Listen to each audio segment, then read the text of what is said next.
Hello my dear students, कैसे हैं आप लोग। आशा करते हैं अच्छे होंगे, स्वस्थ होंगे, मन लगा कर पढ़ रहे होंगे। आपका स्वागत है हमारी यूट्यूब चैनल ऑलवेज न्यू पर।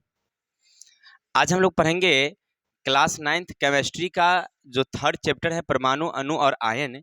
इसका हमने पहले भी 3 वीडियो दिया था पाठ का।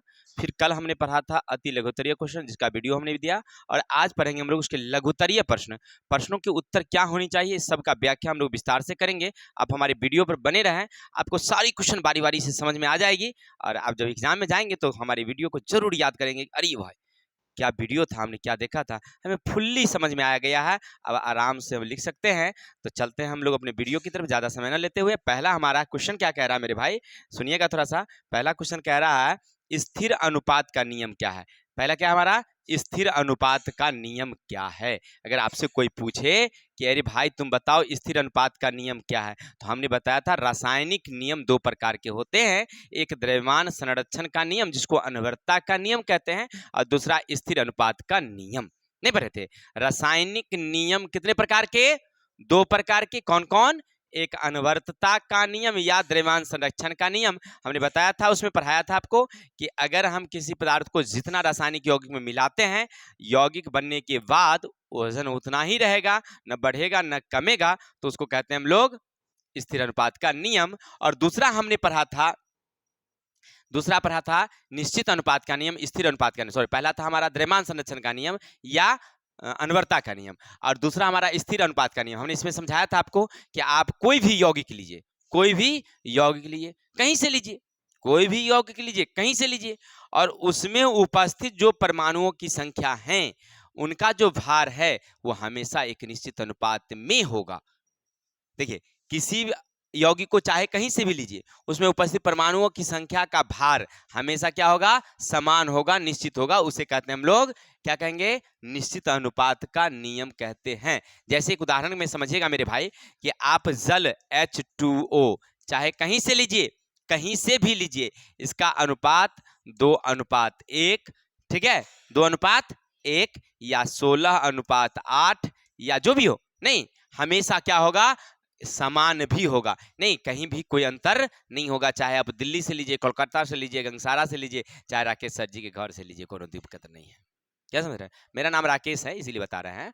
ठीक है, वीडियो देख रहा है ना, समझ में आ रहा होगा। अच्छा, चलते हैं। स्थिर अनुपात का नियम समझ गए ना, कि आप कोई यौगिक कहीं से लीजिए, कोई यौगिक चाहे कहीं से लीजिए, उसमें उपस्थित जो परमाणुओं की संख्या है, उनके जो भार हैं, उनके जो भार हैं, वो हमेशा एक निश्चित अनुपात में होगा। नंबर 2, क्वेश्चन दूसरा कह रहा है कि मेरे भाई, कि ए एक पदार्थ है, ए एक पदार्थ है, और जिसका वजन हमने रखा 5.2 ग्राम। कितना लिखा मेरे भाई, 5.2 ग्राम। और बी एक पदार्थ है जिसका वजन है 2.7 ग्राम। अब दोनों को हमने मिलाया, ए और बी, यानी ए भी एक बारी और बी भी एक बारी ही मिलाया है। तो बताओ इसका भार 7.9 ग्राम होता है। तो क्या बताओ, द्रव्यमान संरक्षण के नियम का पालन कर रहा है। तो हाँ, क्यों, क्योंकि जितना हमने दिया 7.2 9, यानी कितना हो रहा है मेरा, 7.9 ग्राम। 7.9 ग्राम बन रहा है, बिल्कुल हाँ बन रहा है भाई। क्या बताएंगे सर, बोलेंगे कि अरे भाई हमने ए पदार्थ दिया 5.2 ग्राम, बी दिया हमने 2.7 ग्राम, दोनों को हम मिलाए तो 7.9 ग्राम हो रहा है, यानी हमने जितना दिया उतना बन रहा है, अर्थात द्रव्यमान संरक्षण के नियम का वह पालन कर रहा है। किसी को कोई दिक्कत, कोई डाउट, क्वेश्चन चले आगे क्या।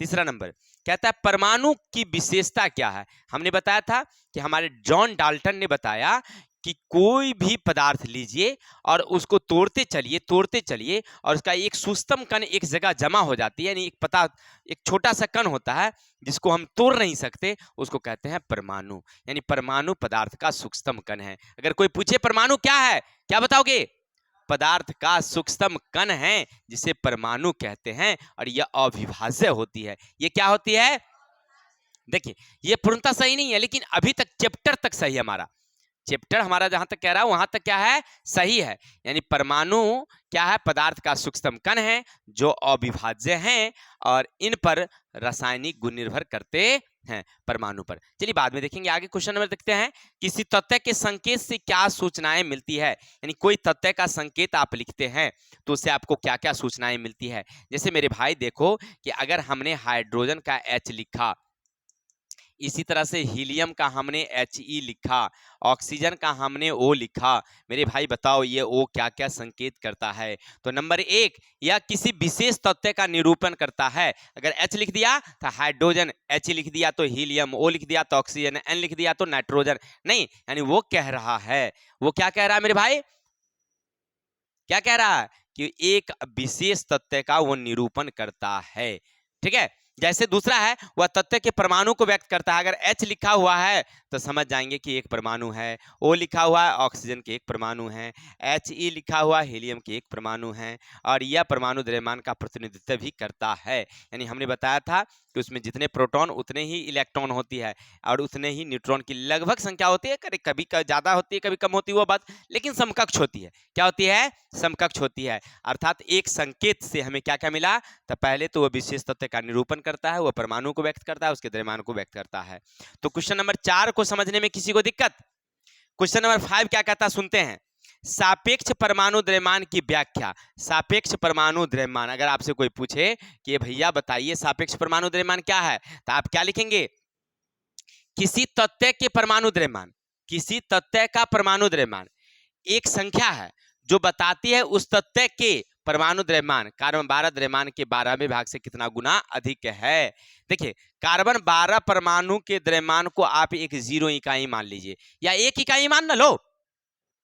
क्या कोई कह दिया ऑक्सीजन, ऑक्सीजन का परमाणु भार कितना, तो इसके 12वें हिस्से से कितना ज्यादा है, इसी को कहते हैं हम लोग, उसी को कहेंगे हम लोग उसका सापेक्ष परमाणु द्रव्यमान। तो परिभाषा याद रखना होगा, किसी तथ्य के परमाणु द्रव्यमान वह संख्या है, किसी तथ्य के परमाणु द्रव्यमान वह संख्या है जो बताती है कि उस तथ्य के परमाणु द्रव्यमान, उस तथ्य के परमाणु कार्बन 12 परमाणु के द्रव्यमान के 12वें भाग से कितना गुना अधिक है। कितना गुना अधिक है ये जब बतलाएगी तो उसको क्या कहेंगे हम लोग, सापेक्ष परमाणु द्रव्यमान। कोई दिक्कत, आगे चलेंगे मेरे भाई। नंबर 6 नंबर, अणु की परिभाषा। अणु किसे कहते हैं, हमारे क्लास में एक लड़की है जिसका नाम है अनुष्का, लेकिन शॉर्ट में लोग अणु कहते हैं। अरे ऐसे नहीं परिभाषा देना था, मुझे गलती हो गया ना, क्या ये परिभाषा हमें नहीं देना है, परिभाषा देना है अणु की विशेषता क्या है। कोई पूछे अणु क्या है तो पहले क्या लिखेंगे, किसी यौगिक का वह सूक्ष्म कण। क्या लिखेंगे, किसी यौगिक का वह सूक्ष्म कण जो संयोग के रूप में पाया जाता है अणु कहलाता है और अधिक से अधिक परमाणुओं की बनी होती है। देखो मेरे भाई, देखो H है ना, तो H हो गया हाइड्रोजन, ये परमाणु हो गया, लेकिन H2 कर देंगे ना तो अणु हो जाएगी, यानी 2 हाइड्रोजन की जुड़ी हुई है। जैसे O लिखेंगे परमाणु और गुने O लिख देंगे तो ये हो गया O2, तो ये हो गया अणु, यानी 2 परमाणु की बनी होती है। परमाणु क्या है, तो परमाणु पदार्थ का सूक्ष्म कण जो स्वतंत्र होता है। अणु क्या है, जो हमेशा संयोग की अवस्था में होती है, वह किसी से कोई अभिक्रिया नहीं करती है। क्लियर। तो अणु क्या है, यौगिक का सूक्ष्म कण, पदार्थ का सूक्ष्म कण परमाणु, यौगिक का सूक्ष्म कण अणु। कोई दिक्कत, चलिए आगे चलेंगे। अब कह रहा आपसे नंबर क्वेश्चन नंबर 7, अणु के किन्हीं 2 विशेषता। अणु की विशेषता पहला, विशेष पदार्थ के अणु सदृश होते हैं, माने कोई एक पदार्थ के जितने अणु होंगे ना वो सदृश होंगे, समान गुण वाले होंगे। जैसे जल का अणु समान गुण वाले, ऑक्सीजन कार्बन डाइऑक्साइड के अणु समान गुण वाले नहीं, चीनी का अणु समान गुण वाले नहीं, यानी कहने का अर्थ है उनके जितने भी अणु होंगे सदृश्य गुण वाले होंगे। अब कहेगा सर जी हम भी नहीं समझे, तो चलते हैं हम लोग क्वेश्चन की तरफ।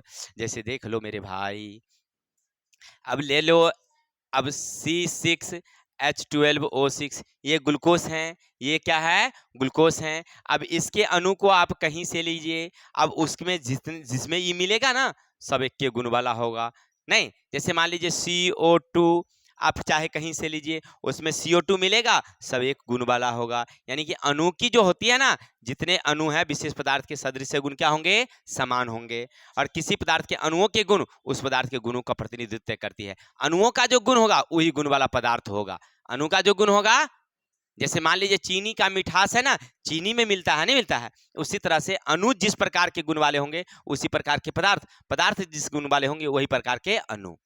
कोई दिक्कत, आगे चलेंगे। नंबर क्वेश्चन 8, मोल क्या है? अगर आपसे कोई पूछता है ना मेरे भाई, मोल, मोल का मतलब होता है द्रव्यमान, भार, वजन, भंडार। मोल का अर्थ क्या होता है? भार, भंडार। किसी पदार्थ के मोल का अर्थ किसी पदार्थ की वह मात्रा जिससे मूल कण, परमाणु, अणु, आयन, इलेक्ट्रॉन, प्रोटॉन इत्यादि की उतनी संख्या होती है जितनी कार्बन 12 के ठीक 12वें भाग के उसके परमाणु संख्या होती है। इसको कहते हैं हम लोग मोल। अगर आपसे पूछे ना मोल, तो तुम ऐसे मत लिखना, लिखना मोल का मतलब होता है भार, भंडार। किसी परमाणु में जो इलेक्ट्रॉन है, प्रोटॉन है, न्यूट्रॉन है, आयन है, जो भी है ना, उसके भंडार को क्या बोलेंगे? मोल बोलेंगे। भंडार को क्या बोलेंगे? मोल। मोल का मतलब समझिए एक तरह से वजन, भार। ठीक है, मोल का मतलब। चलिए आगे हैं, निम्न का रासायनिक सूत्र। जैसे देखिए पहला हमारा है सोडियम सल्फेट। सोडियम याद रखिएगा Na2SO4, क्या है? Na2। दूसरा है sulphur trioxide SO3। Barium nitrate BaN3O2 और कैल्शियम फॉस्फेट Ca3PO4 × 2, है ना। ये सब आपको याद रखना होगा। तो आशा करते हैं, बहुत ही कम क्वेश्चन है हमारे पाठ्य पुस्तक में और हम लोग एक एक दिन करके एक ही वीडियो देखते हैं। तो ये हमारा शॉर्ट वीडियो रहा, लघु उत्तरीय प्रश्न क्वेश्चन, और बारी बारी से हमने क्वेश्चन को समझाने की कोशिश किया। आशा करते हैं आपको समझ में आ गई होगी। आशा करते हैं हम लोग अगले वीडियो में मिलेंगे। तब तक के लिए जय हिंद, जय भारत। और समझ ही रहे होंगे क्या करना है, सो नहीं अपने दोस्तों को शेयर कर देना, तो तुमको क्या जाता है, तो मेरा दोस्त भी देख लेगा।